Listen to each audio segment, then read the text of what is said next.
Hello guys, in this video I'm going to show you how to add the profile picture in the Asana app. But before that, don't forget to subscribe and leave a comment down below, because at 10,000 subscribers I'm going to show you my whole YouTube revenue statistics and growth strategy. So without further ado, let's just jump right into it. First, you have to open up the Asana app, and here it opens up in the home menu where we have our projects, portfolios and goals.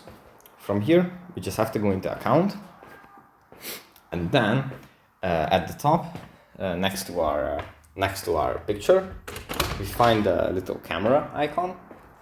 We can just tap on that, and here we can add a photo to our account.